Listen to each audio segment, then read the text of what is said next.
Here we go. We're live. Good afternoon, everyone. Welcome back to another episode of The Turning Point. I'm with my dear friends and family here, Edo, Vandel, and David. We have a lot to talk about, so we're going to just jump right into it. We wouldn't be making any change here if we weren't talking about what happened to President Trump. I have an article from the Wall Street Journal. Not one article covered Trump's assassination. That's very strange, the attempt on his life. And I don't know. It's just very interesting. I'm going to give my take on this.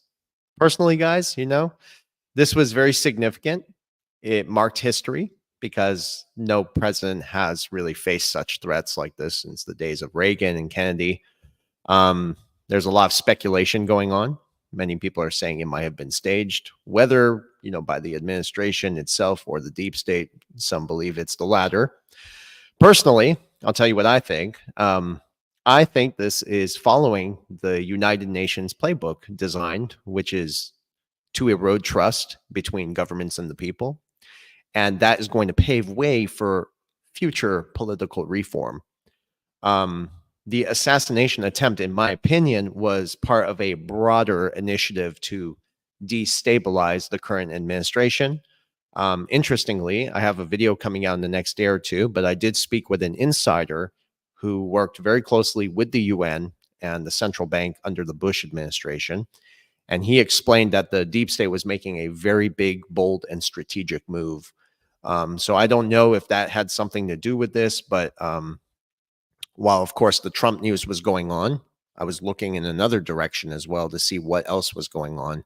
And there was a lot unfolding in the banking system, which we're going to discuss about shortly here.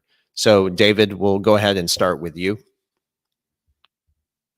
Well, I find it very, the timing of everything just absolutely is crazy, just the synchronization of what we're seeing, especially when you look at the political environment. We've watched the rhetoric, as we know, been ratcheted up like crazy. Literally people, on the left, I think Nancy Pelosi saying he has to be eliminated, Biden saying that the guy needs a target on him, on and on and on. And you can see the political divide is just getting broader and broader and broader. And the wedge that they're driving, I think you hit it spot on, between, the government, the politics, and the people. And interestingly enough, with this whole thing, I've got a little clip here that I want to show that when I first saw it, it wasn't so viral. I think this clip is going to go absolutely viral because I want to talk about how this is not a situation of incompetence. It's literally breaching. It's getting on the point of almost criminal negligence, what they allowed happen. So what I'm going to do, I'm just going to share my screen here. And let me just take a look at if I can do it this way, or if I could actually share, if I need to actually share a video, but I'll try just doing the screen. Looks like I'm going to actually have to share the video itself. And that's not a big deal. Let me just get to it here. And some folks may have seen this. I don't know, but here we go. And if I need to adjust my volume, please let me know.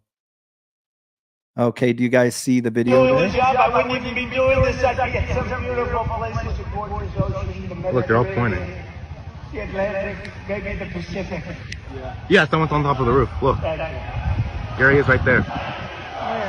Right there, see him? He's laying down. See him? Yeah, he's laying down. And son, I'm here with you fighting like hell to get a Senate. What's happening? And to make sure we take back the White House, because if we do, we're going to make America better than ever before. We're going to make it. Yeah, look.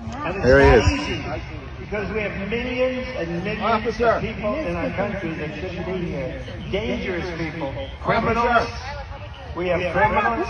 We have drug dealers. We have people that should not be here. Right on the roof. It's much tougher than it happens. You went right on the roof with that. Okay, so let me just stop. I mean, literally, guys, did it stop good? You can literally see now. There is no way they're going to be able to deny this evidence that there's the guy right up there in full view of everybody crawling on the roof.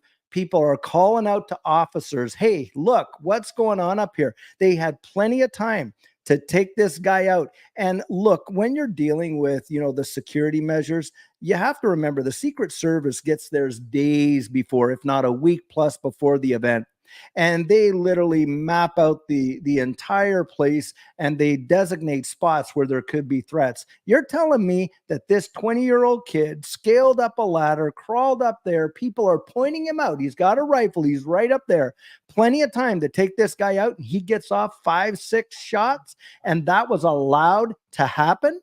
Right. Guys, there's no way that you can say that there's, in my estimation, that is criminal negligence. It is not just incompetence on behalf of the Secret Service and all the other police agencies that are there to provide security. How did that happen? I don't believe for 1 second that this 20-year-old kid acted on his own accord. Not a chance. I just don't buy it. It doesn't pass the smell test. And so for me, I think you're spot on. I think there's an agenda here. I don't know where it's coming from, but I believe we're going to watch this onion get peeled back now. Having said that, is this an important event historically? Yep, it is. You're right. Last time, any time of attempted assassination, on a president was President Reagan there. Of course, he got shot and recovered, and on and on. The thing, and I guess President George Bush had an attempt where someone threw a dud grenade at him. We don't know if it was a toy one or a real one, but whatever. But my point is this.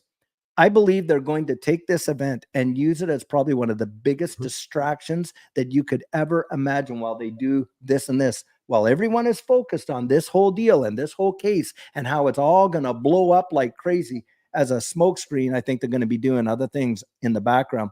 And this is where we want to be paying attention. So, Versan, when you said that you immediately, instinctively started to look elsewhere. Okay, what else is going on here? That is exactly what I did too. And I think that's what we're seeing. I think this is how it's going to be used. It, of course, is political, fodder in a big way. A lot of people feel that Trump has this selection hands down at this point. So that I wanted to share and put my take on it there. He's certainly locked it in. We're going to move to Vindel, but real quick, I would also like to state that this is something I discussed with a gentleman off record yesterday, is that the fact that this attack did happen could be a reason for now to turn the tables around, and it's not about getting him in office necessarily, but now somebody can attack Biden, and it would be the deep state itself probably attacking Biden. So now they can turn the table around and blame it back on Trump supporters. You know what I mean?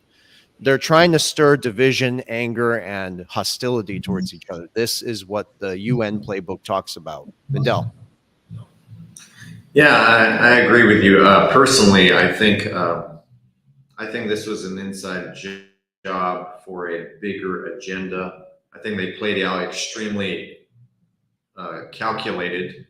And the reason I think that is after, just seeing what was going on and doing a little due diligence on the strategies and plans they put in place, the security details, Secret Service, before having the president show up at a rally, they're extremely precise and calculated. And the point I'm making is that Secret Service and the security details, they don't make mistakes like this. Other law enforcement groups can, but when it comes to this, as David said, they scope it out days in advance.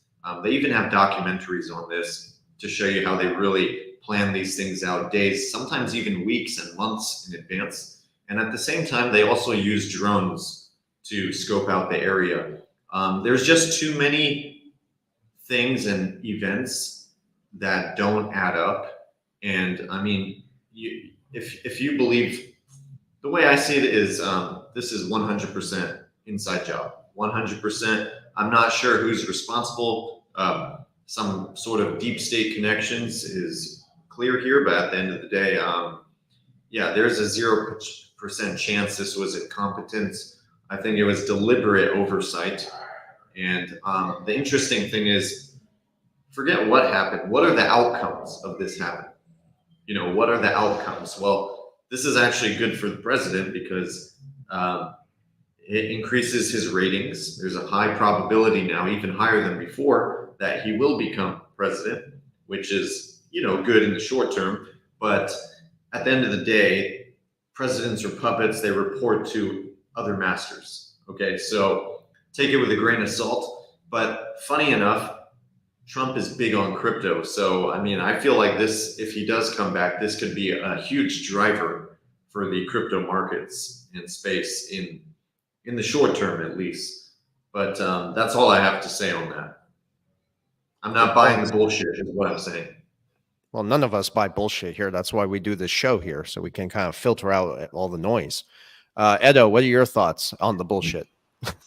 Well, I'm I'll just make kidding. some comments, and when I conclude, I'm going to bring a very kind of innovative perspective from where I think this will take us.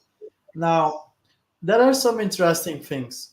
First, I love that David took this video because just a couple of minutes before the show, I was supposed to share this exact video in our group.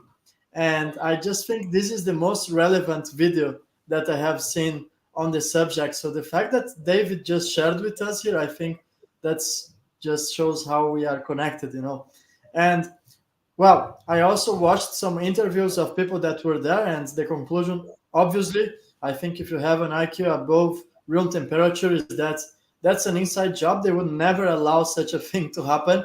I mean, how come they were like 3, 4, 5 minutes with people trying to tell the intelligence services that someone is in the roof and nobody goes to check? I mean, that's the president over there is not like the average person on the street. So I think it's very clear to me that that's an inside job. Some interesting things is that this guy, the shooter, he was featured in a BlackRock video. Did you guys see that? So he was part of this video that now has been removed from YouTube, but the screenshots and some people even downloaded it, so you can find this exact same guy in a BlackRock video. Now, what are the odds, right? I think 1 in 100 million, something like that. And to not go so deep, because I think you guys already shared most of the essential things about this, but I think that could be part of a multi-generational plan, and that's something that's going to take over a decade. But they also have in their agenda to get rid of elected politicians. Well, they already did that in the Union European, and I think we are heading towards a blockchain-based decision system that's no longer going to rely on politicians, and they're going to use this to actually say, look, the flaws that comes when you have a human being as a politician, because he can get killed. And I think that the end goal is to tokenize even the politicians. So we're going to move towards a blockchain-based decision system. And I will live like that. Incredible analysis. And you're spot on about this. This is what I was talking about, political reform. If you're going to, I'm telling you guys, this is in the UN playbook, is to destroy the trust between governments and the people so they can usher in a new kind of political system. Whether blockchain and artificial intelligence ties right into this, that's a whole different rabbit hole. And I think it will have some involvement to a degree. But what I found also interesting is that while all this was going on with the Trump thing, naturally, you know, I was engaged with the story. I was doing my research on it. But once I stopped and I said, okay, I get it. And I believe that this was, you know, whether it was staged or not, it was allowed to happen anyways. I was looking at some of the other related news that did not get any major attention while this development was unfolding, and that was in the banking industry. Banks were offloading large amounts of debt while simultaneously trying to monetize more of that debt. They were tightening lending standards, which is going to make it harder for people to borrow more money when they need it most. Mainstream reports even highlighted the growing issue of out-of-control spending on credit card debt, indicating that banks are again reaching their limits in the credit lines. So this is, you know, this situation keeps going back to a credit crunch and a liquidity crisis, which has also been perpetuated by the World Economic Forum, the Bank of International Settlements, and the IMF only days ago when this was all happening. So I just think there's other major developments that are happening in the banking system and will continue to happen as all these other scenarios are unfolding. Not to mention, we are still in a currency crisis, ladies and gentlemen, and we're going to talk about that here shortly in more detail. So, David, what are your thoughts? Well, I definitely agree with you. From mic is muted, or am I unmuted? Okay, good, good. I think about it in this capacity, like you had just said there, that if it wasn't planned, it was at least allowed. Bare minimum, it was allowed, and that in and of itself, it would, in my estimation, put culpability on those that did allow it, and obviously utilizing it. And with respect to the global banking system, the way in which it is now. I mean, we have already in the United States, we have been told flat out by the FDIC, there's 500 banks, regional banks, that are on the verge of total collapse. Total collapse. And we know that this has been a consolidation of power. And the way in which these markets move, it starts with the debt market. And you got Janet Yellen that came out there and literally said that the Treasury is going to buy the debt. And central banks are buying debt like crazy. She said they're going to buy back all these bonds. Where are they getting the money to do that? Obviously, it's coming from the central banks. And it is totally a planned, orchestrated game that's being played right now. And we can see that, yes, this whole credit card crisis, the reason we have a credit card crisis is because we have an economic crisis like we have not. And people are living off of these credit cards. And of course, who grants the authority to issue that credit? Because remember this, liquidity, credit is a big part of liquidity, right? So when you get a credit card with a limit on there of $20,000, it's not that they have 20,000 sitting in some account in reserve. No, the moment you use that credit card, that money is created. It's added to the book. It's the Federal Reserve that approves those limits, not your bank. And a lot of people will think it's their bank that turned them. No, the Federal Reserve are the ones that have that jurisdiction. That's a fact, Jack. You can even call your credit card at your bank and ask, how the Federal Reserve plays in it. They will tell you flat out. So the central bank is controlling the liquidity. Now, they're talking about cutting rates. Now, they're not talking about cutting rates for you and I and making easy access to money for us. No, they're cutting rates for all these major banks. Why? So the major banks can go out there and do what? Gobble up the debt, gobble up the assets, gobble up all of, and it's a consolidation of power. They're just salivating, waiting for it to happen. And yeah, it is going to devastate the average person in ways that I think most people haven't even imagined yet. When you think, and I was talking about this in my coffee chat this morning, when you think of a currency reset, let's take a look at a country like Venezuela that has had multiple currency resets. Initially, the first one was 1,000 to 1. And I pointed out, look, if you had $10,000 in your bank, well, when the reset came, what happened? You had 1,000. Right. You know what happened? A few years later, they had another one. Do you know what the rate was then? 10,000 to 1. 10,000 to 1. So if you had 10 grand in your bank, you had $1 left. Don't kid yourself. A lot of people think that this could never happen in the West. It will happen. In my estimation, it is going to happen. It is a planned destruction. It is an orchestrated collapse. 100%. And they're doing it in absolute timing. And at the same time, what are they gobbling up? They're gobbling up real world assets, gold, other commodities, this digital asset space. With the XRP, look what we just saw there when XRP dropped down there to 38.23 cents. Do you know the majority of wallets that were actually capitulating were the ones that were 10,000 or less XRP in them? Mm-hmm. That's a statistical fact. Do you know who was gobbling up like no tomorrow? The wallets that had more than 1 million. It was like a feeding frenzy.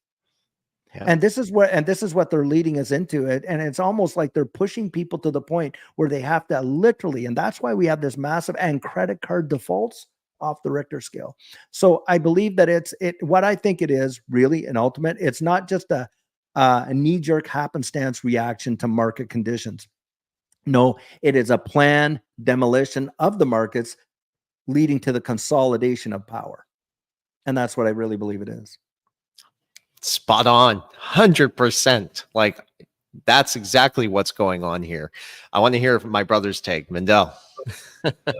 Yeah, well, we saw what happened in China. They're facing a full banking crisis right now, full scale. About over 40 banks just disappeared within the past few weeks. And the crazy thing is, This is overseas right there, creating it's a crisis taking place as we speak. And the thing is, the US right now, they're doing what they do best. They just buy time.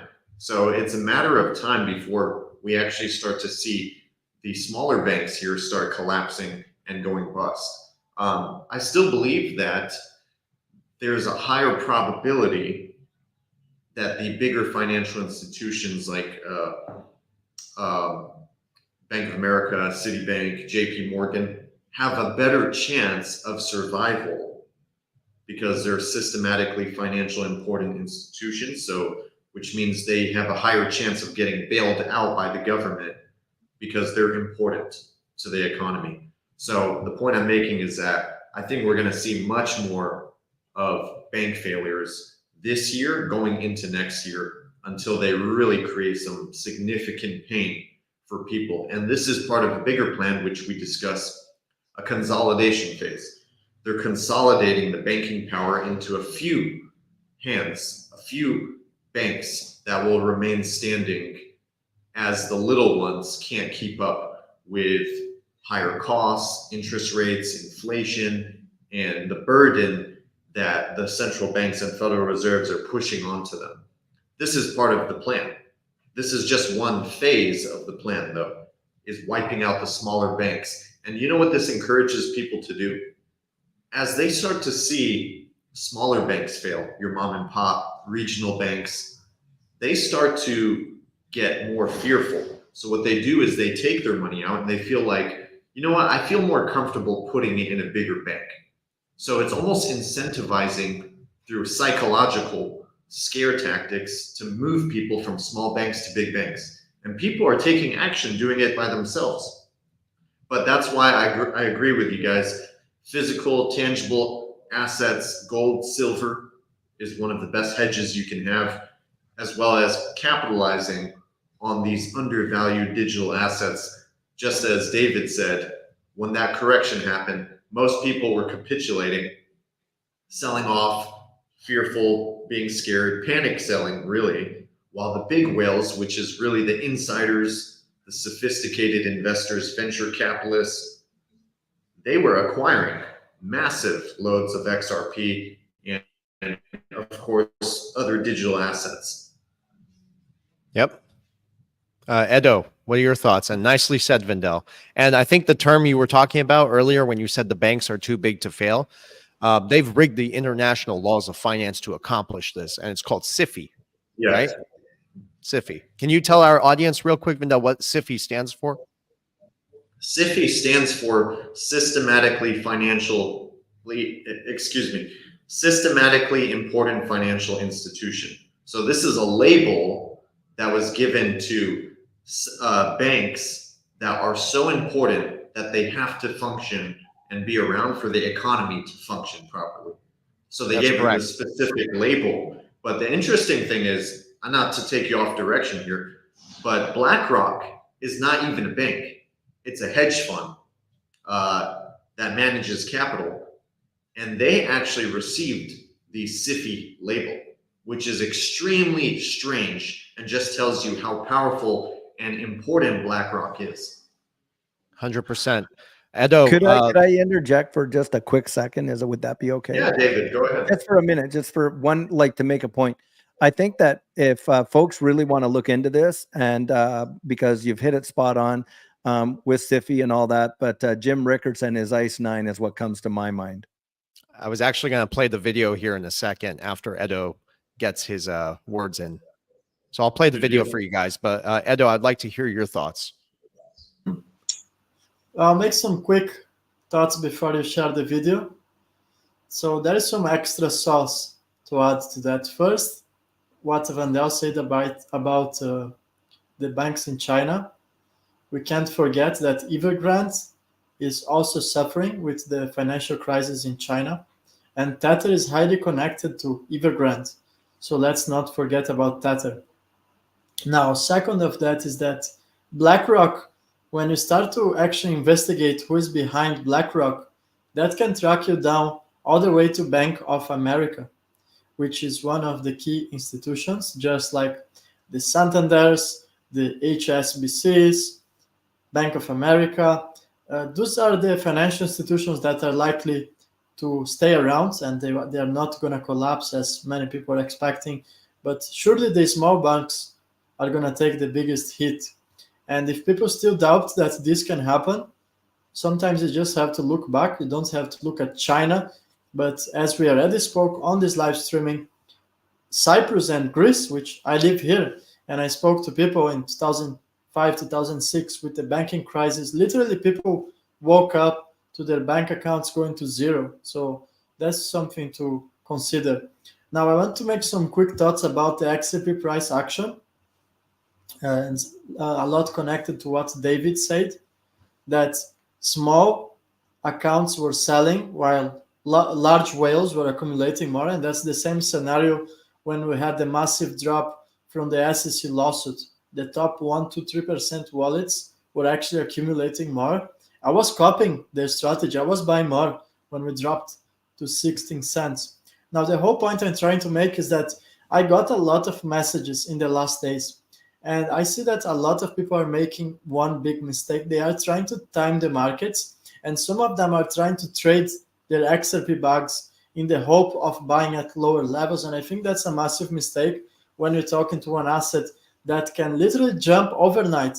And when XRP pumps, it usually does it very aggressively. So I know a lot of people who were extremely frustrated when XRP was hitting almost 60 cents in the last weekend. XRP was the top gainer amongst the top 100 coins momentaneously. So that shows that it was kind of not what we expect for the long term, but on the short term, that was a considerable increase in the price. And please don't make the mistake of thinking that you're going to buy lower, because in the long run, let's be honest here, if XRP is to do what we expect XRP to do, it will not change if you bought it 50 cents, 39 cents, 72 cents. I don't think in the long run that will make a huge difference, just like people bought Bitcoin at $100, $300, or $1,000. So guys, please don't make this huge mistake of trying to time the markets and trying to trade your XRP bags, because I promise you, when it decides to move,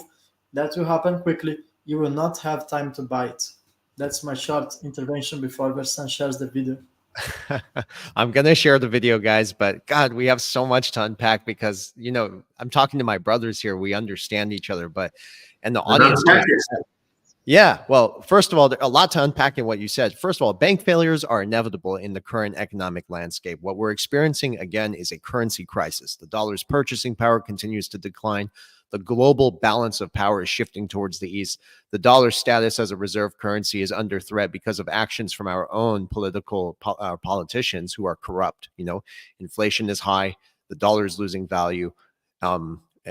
Our debt is unsustainable, and it's becoming even more expensive to service that debt. And then, of course, many people are relying on credit cards. Do you believe that a banking crisis is inevitable? Absolutely. You know, so given the conditions, like, this is going to happen very soon. Now, that's interesting to how this plays right into the role of what BlackRock was trying to do and get that SIFI label. And it's interesting also that BlackRock is launching a Bitcoin ETF, an Ethereum ETF, a Solana ETF. It's like they're trying to hold a stake in everything. And then with the ICE-9 scenario, if they want to control everything, then they can freeze your assets at their will. And while all that's going on, the advancements that we see in Ripple and Stellar continue to lead the way. Again, owning XRP will eventually mean you become your own central bank. You are a central bank. You are a liquidity provider. Therefore, you don't need the central banks or the intermediaries. So you become the buyer and lender of last resort. And that's why I tell people never even think about selling your XRP ever, right? And that's why I believe having a diversified portfolio is so important, so you can actually take profits from elsewhere and not have to sell your XRP. And then the end game is XRP. There's no doubt about it at this point. So why the hell would you, sell your XRP? And it's counterproductive to sell your digital assets and go back into a fiat currency that's losing purchasing power, et cetera, et cetera, et cetera. I can carry on forever, guys. But let me put this video. How do I share this, guys? How do I share this? Present, right? Share screen. You might here have we to go. present the video and not just the screen, but try it. I'll try the screen. Let's see if that works. We'll kind of make it bigger and Senior advisor to BlackRock. As you may know, BlackRock is now the largest asset manager on the planet. It directly manages $5 trillion in assets, and it oversees another $11 trillion through its Aladdin platform. That means one firm controls more money than the GDPs of China, Russia, and Japan combined. Anyway, my dinner companion happens to work directly for BlackRock's CEO. As we nursed our white wine and the evening wore on, she let something slip. If I remember her words, she said something like, "They want to tell us we can't sell." What was she talking about? Who was she talking about? I placed a few calls, first to my contacts in Washington, then to a few people on Wall Street. Soon I was on a plane for a series of meetings to London, to Geneva, back to New York, then down to South America.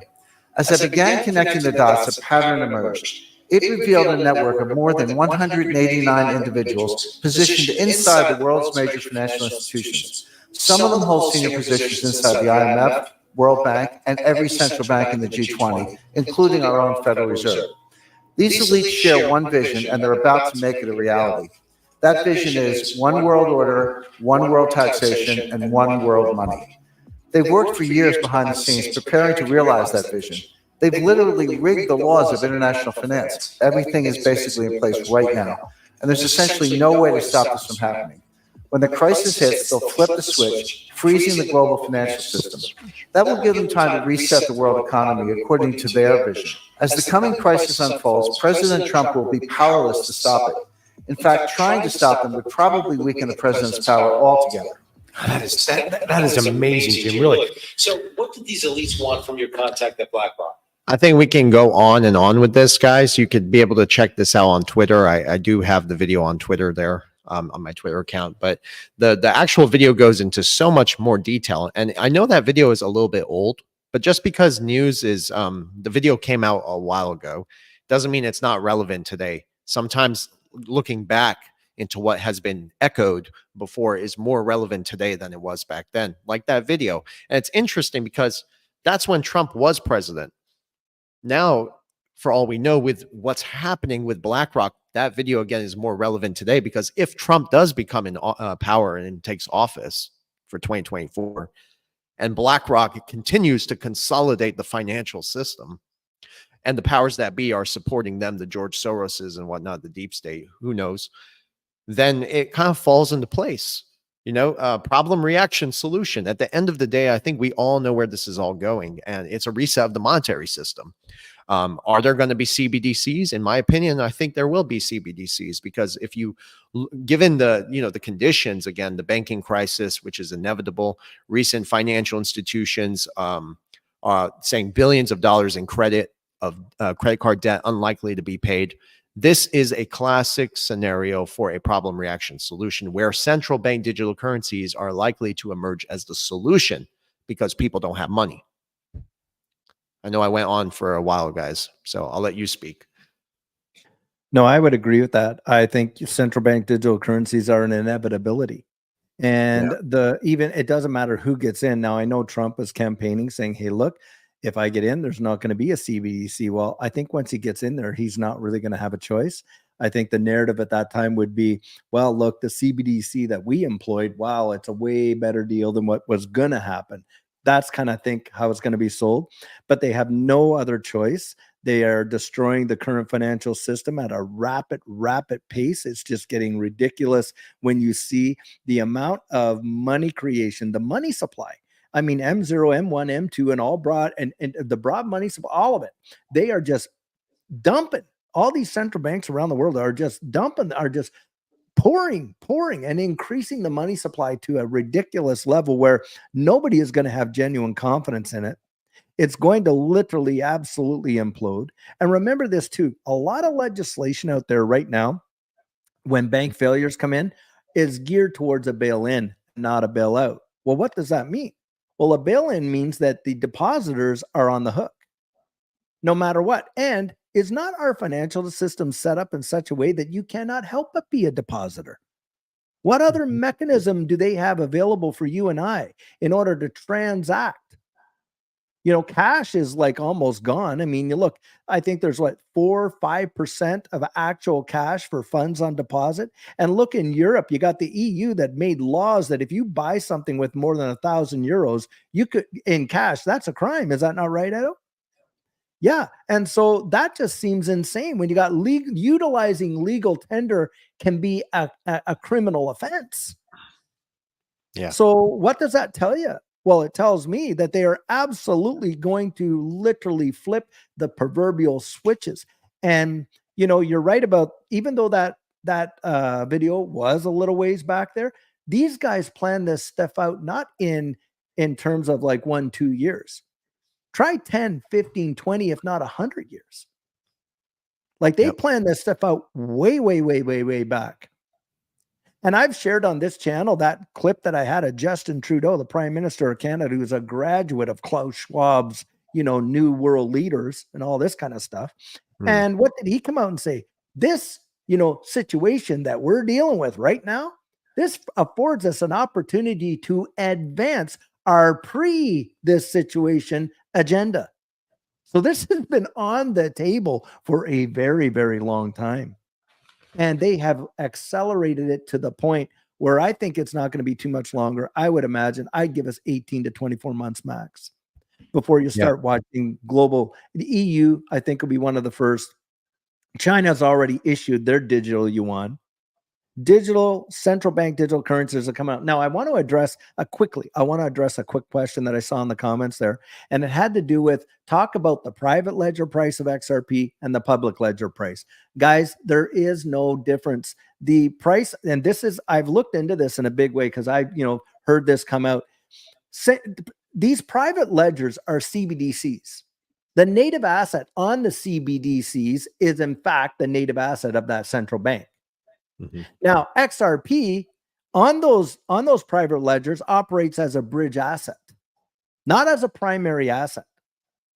And so right now, you know, we are seeing public or private ledger. I genuinely don't believe that there's a disparity in price. There might be a disparity in utilization, but the native asset on a private ledger, to truly understand it, is that central bank's digital currency. Those are the only private ledgers that are utilizing this technology the way in which we're understanding it. That's so correct. I want to throw that out there and just throw that out there because that is a big FUD factor that has been thrown out, that there's this big disparity in price between XRP on the private ledger and the elites have access to this high price where we don't. No. It's the utilization of it. Now, I do believe a day will come when we will watch the price of XRP go to levels that most people can't even fathom. And I think it's because that we are going to see a massive supply shock when it comes to XRP. Big time. There's not going to be enough. That's why the price would have to be high for it to function the way it needs to function. If you understand the technology, that's why the price is going to be very high. And Can I enter? Yeah, of course. Go ahead. Yeah, that would be one reason the price will be high. But the other reason is because in order to use it as a liquidity token or solution, you have to hold it. So they wouldn't be selling. So institutions that purchase it and acquire XRP will be essentially buying it and never releasing it back onto the market because they'll be using it. In order to use it, you have to buy it and hold it. So this will create more demand and obviously drive the price up because there's a total amount of XRP. There's a limit. So that's another reason why the price will be driven up over time, because institutions will buy it and hold it forever so that they could use it. But I did want to say on the banking system. So when I used to handle and manage people's financial affairs, whether it's with a checking, a savings account, business loans, in the fine print, when you open up a bank account with pretty much any bank, as David said, you're not immune to this in this environment. It's very difficult to get around it. But when you open a bank account, it could be a checking, a savings account, your average person, you go to a bank, get it open. It's actually in the fine print that the banks are receiving your permission to use your funds if required. And that's in the fine print. And the truth is, when you open a bank account, most people don't read through all the fine print because it's too many pages. It's too detailed. They use, difficult to understand language. That's on purpose. But the point I'm making is that you're considered an unsecured depositor when you open a bank account. And regardless if you're within the 250,000 Federal Deposit Insurance Corporation limit, which is how much they insure, it's up to 250,000, most banks, you still don't have a 100% chance of getting all your money back if something does go wrong with the bank. And this leads us into the video Versan played and what David was talking about, that there's still extreme high risk. And the reason primarily behind the risk is because, not the first thing, just because they can use your funds as required. As an unsecured depositor, which is anybody who opens a bank account, you're a very low priority to the bank. They don't see you as extremely important. So in the fine print, what they're saying is basically, if something goes wrong with our bank, and we're in a serious, we're facing a serious issue, we might need to use your funds to pay back our debt to get out of the hole. That's what that means. And that's what David was pointing on, a bail-in. That's the definition of bail-in. And as Ido said earlier, this actually happened in Cyprus in 2014. And there's a lot of people that never got a dime back, never got their money back. The way it works is you get a certificate, pretty much, or a certificate showing that you own funds or you have stock within that company that went bankrupt. And you might get it in the future, but there's no guarantee. And even if you do, it could take years for you to get it back. But the FDIC, which is the insurer of deposits, doesn't have enough money to insure a full blown out banking crisis. So they were designed to help one bank go bust, maybe two if they're lucky. But they don't have enough reserves and assets to fund and insure depositors of US banks have about 19 trillion in deposits. Yeah. And the FDIC has reserves approximately up to 300 billion, something like that. So they don't even have half the amount to cover people or multiple banks going down. So I want to say the risk is still there, and it's just going to increase as we face more geopolitical issues, liquidity crisis, and potentially leading up to what Jim Rickards speaks about, a banking freeze, where they can literally make a few phone calls and lock up the system. But that's all I have to say. Well, yeah, the bank failures and bank runs are inevitable because fractional reserve banking, it confirms it. You know, what is fractional reserve banking? If you go to a bank and deposit money in there, if you deposit $10, they only need to keep $1 on hand in cash, while they can take your other $9 and lend it out to somebody else who's going to default on that because, you know, they want a nicer car, a nicer house that they can't afford. They're living above their means, and they only have $1 on hand. So when everyone starts, it's the perfect storm, and especially in this economic environment where everyone's going to run to the bank at the same time, and there's not going to be anything there. That is exactly what they've anticipated before they put all of this into motion. So yes, Mendel, you're spot on. Edo. I was going to say, pardon the pun, they're banking on it. They're banking, they're counting on it. That's right. Yes. Well, there's a lot to unpack. You guys touched in many subjects. And I would start with CBDCs. It's true that Christine Lagarde already said, well, despite the fact that we are already in stage 2 of the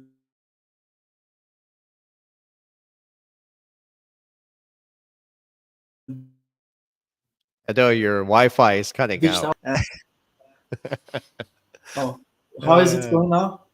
Yeah, it's all right, I guess. It's working fine until now. Well, if it, yeah, okay, I think now it's stable, right? Yes. Yeah, sorry for that. So despite the fact that now if you do transactions above $1,000, you are a criminal, I took a lot of time, especially in the last 6 months, to actually look what's happening. And I took time to actually listen to the sessions on the UK, on the Parliament. And you have the head of the Bank of England, and he was asked, his name is actually John Cunliffe, and he was asked during a session, how likely are we going to go to CBDCs in the UK? And he answered 8 out of 10. So he gave a 80% chance of CBDCs in England. And he also mentioned about the digital pound. So I think we call it, let me just translate to English very quickly because I know in Italian it's boil the frog slowly, right? So Hmm. really comes down to this concept where they first give us a small choice, as is the case for the digital euro. So they said, no, it's okay. You can still use cash when they first announced the digital euro. And then a few weeks later, they changed the narrative and they said, yeah, you can use cash until a limit of 300 euros because, in the terrorist attacks in France, the terrorists actually used small transactions to bypass some regulations, and that allowed them to actually kill some people. Well, I don't think that makes a lot of sense, but that's the way that the politicians are actually using the typical problem reaction solution. I would even argue that they might even orchestrate some crisis so they can come with the solution, which happens in their case to be CBDCs. So if there is an agenda, and that goes for America, in my opinion, it doesn't matter if it's going to be Donald Trump or it's going to be Joe Biden or whoever is in charge. They're going to get the agenda done, because even if the president decides to go against this agenda, well, how difficult is to get rid of him? He just had a great, if it was on purpose or not, but we had a great example in the last week. I mean, it was for 1 centimeter and he would be gone now. I think if they really wanted, he would be gone by now. Just making some comments. And now I want to add you something you were discussing about the private ledger. And Hmm. by the way, they great explanation on how that actually works.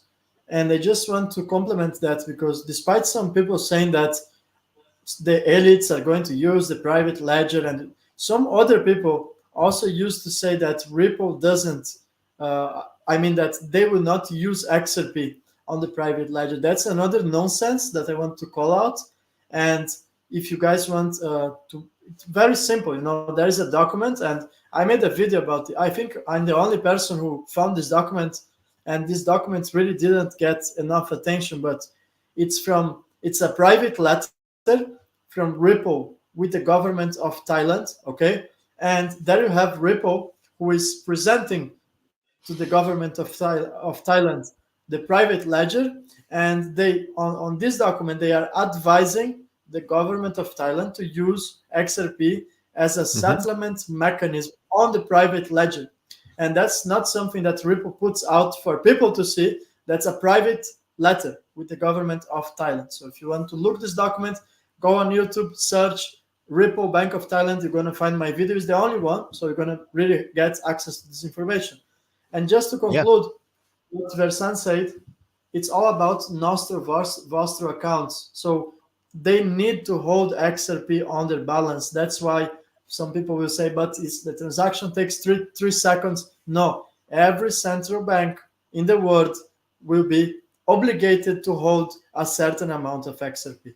That's 100%. everything I have to say.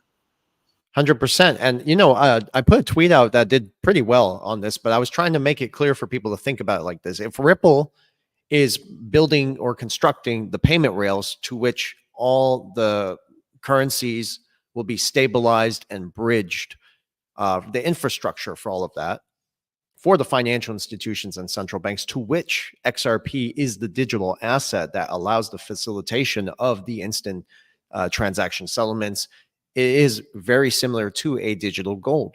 And I really think that Ripple using XRP was designed to completely reimagine and revolutionize the financial system. And I would like to touch on Bitcoin very quickly. All right. People forget that, Bitcoin was introduced through a 1996 white paper that was held by the National Security Agency, which in detail is called SHA 256. My brother and I, we talked a lot about this with Lynette Zhang. I'll leave that in the link in the description later.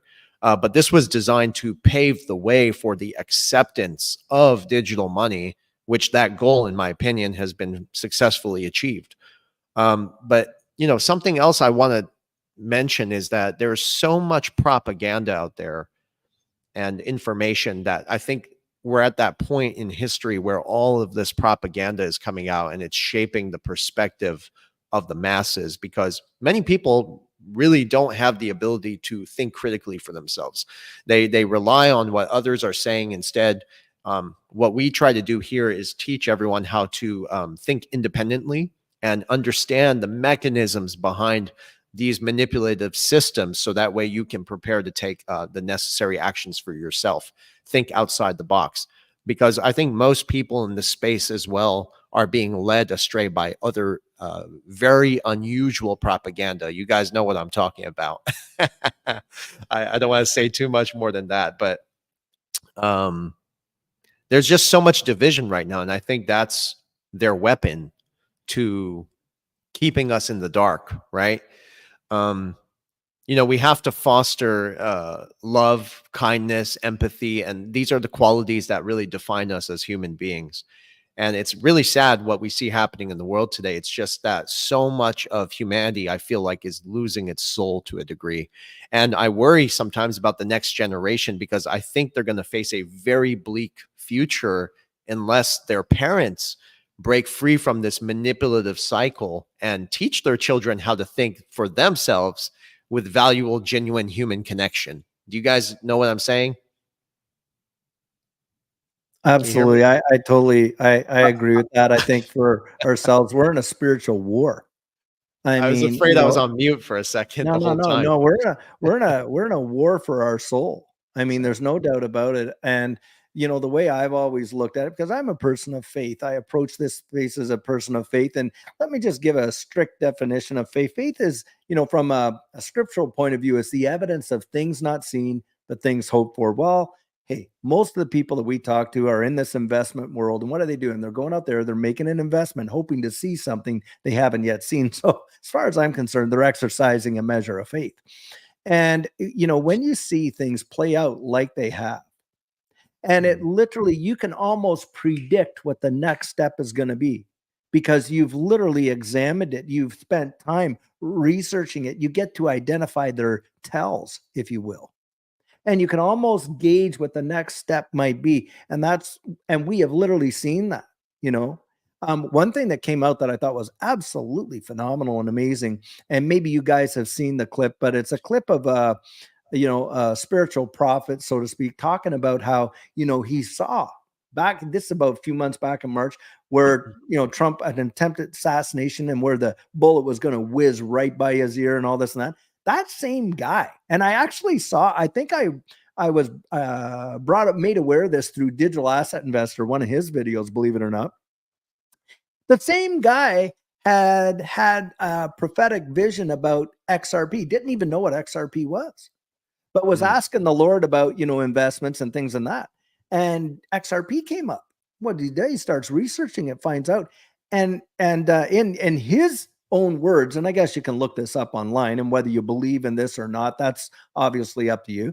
But I mean, it's pretty, serious, I don't know, confluence, whatever you want to call it, when he called out this prophetic vision of the bullet and all that. Well, he's out there saying, hey, look, God showed him XRP will be at a price of 10,000 or more. Well, I can't wait for that prophecy to be fulfilled. But the point I'm making is to latch onto what you just said there. When from a prophetic point of view, when the scripture talks about the end times, it says, perilous times will come. Well, you know what it describes, perilous times? As people being lovers of pleasure rather than lovers of God, of being divisive, children against parents, parents against kids, spouses against spouse, this kind of stuff. It talks about the environment of division, not earthquakes, famines, wars. That's part of it, but it really defines all this. And that's where we're at.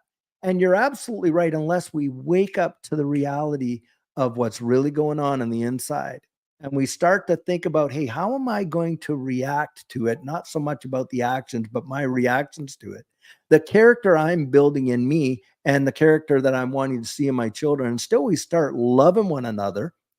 Because what is the, the golden rule from a biblical perspective is to do unto others as much as you want them to do unto you.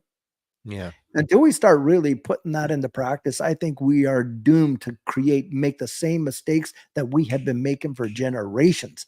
And we are just literally falling prey to this globalist, or whatever you want to call it, this elite agenda that has been going on, not just for the last few years, but decades, if not centuries. I really agree with you on that, 100%. Yeah. Amen. Vendel, do you have any last thoughts? Something positive maybe for the audience? Give them some hope. Yeah, well, I just want to say in the whole world, there's 195 countries. We have facts and data showing us that 134 banks around the world are already working on central bank digital currencies. Now, how is that good news? It's good news because you know about it, which means you could do something about it to prepare yourself in advance. And that's why we emphasize making strategical investments in assets that are undervalued and holding real tangible assets, because at the end of the day, you can't change the future of what the puppet masters want, okay? But you can change your own future and give yourself a better chance of having more choices if, God forbid, the world becomes extremely dystopian, which in my estimate, it already is, but it's just going further because they want more control. This is about control and power. But if you have this information and you understand what's going on in the world, look at everything from a biased perspective, critically think about things and make the right decisions. You can give yourself more opportunity.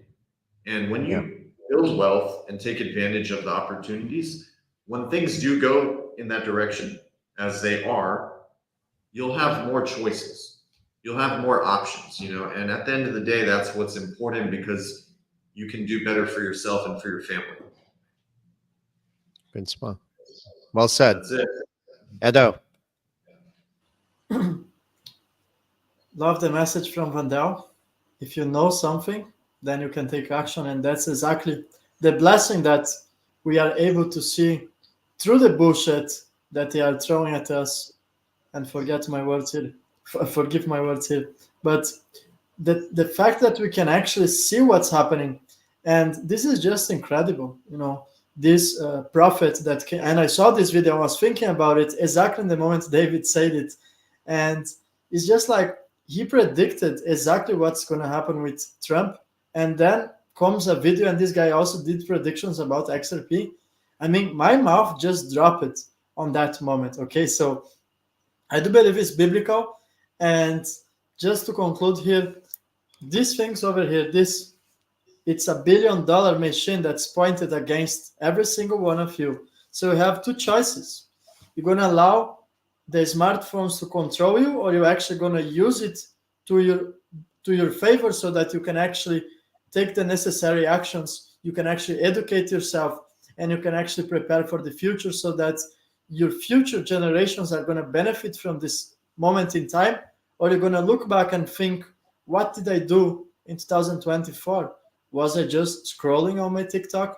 Was I just being an instrument of monetization for others? Or I was actually taking the necessary actions? I was educating myself. And I said this in one of my videos. All you need is a plan and patience and faith. I do believe you need God. You can't remove God out of the equation. So if you have a consistent plan and you have patience, I think you have a 100% chance of success. I just think you can outperform even virtually everyone in this world, even the educated people, the people who have 10 degrees, the master degrees. Just look how they behaved in 2019. All of these people that are so-called educated people who are working for others, receiving orders, and they are just ignoring everything that's happening. I just believe this is a great opportunity, and I want our viewers, the people who are watching us, to don't miss this opportunity. I think in our lifetime is the best opportunity. Maybe my grandchildren will have a similar one. I don't know, but I'm taking this one. Amen. Can I just jump on that real quick? And I want to throw this out there. I want to speak to our audience right now. Guys, this panel that we're all a part of, most of us have literally watched this happen in our lives, and we are getting out here as best we can to share this information. Look, not to just, pat our own backs, oh, look how much we know, but really to help people to make it through, to make it through. And I know that these guys right here, I know that they all provide their services to come out there and really assist you to understand what's going on. And I would just encourage you, really reach out, reach out. Look, the little investment that you would make in educating yourself and helping to build a plan together and working with these guys, with Verson and Vandel, with Edo. I mean, we also have it on ours, but I'm not blowing my own horn here. What I really want to say is you have got to really put this front and center. If you're out investing into this space, I kid you not, you owe it to yourself to invest that little amount to go out there and get the education, because we can do way, way more when we're on one-on-ones. And I know that the Black Swan capitalists, they do one-on-ones and it is ridiculously inexpensive when you consider the value that you are getting is phenomenal in my estimation. I know people in this space that literally charge thousands for just 1 hour of their time, and they're not even near that. And this is why I would say you really do want to consider that possibility for yourself, because it will make the difference. And look, I wish Judy and I had the resources that are available now back in that last bull run, because we would have did 10 times better than even what we did do. I genuinely believe it. So guys, don't miss the opportunity, like Edo was saying there, to establish a plan. And there will come a day when the access to folks like these guys right here, you're not going to be able to get it. It's not going to be available anymore. When this run happens, I kid you not. Are you kidding me? When this bull run really shoots off and it really happens, I'll tell you what, bigger decisions are going to be being made by folks like this. And right now you have this opportunity, and I'm just encouraging you, don't just get out there and consider it. And if that's okay for me to throw out there, guys, Well, I because appreciate that. Thank I you. believe it's valuable what you're doing. I appreciate that. Thank you so much. But yes, this has been a fascinating discussion, and we will continue next Monday, guys. Okay, a lot more to talk about. Everyone, thank you so much for your support, and have a wonderful day. Thank you, everyone.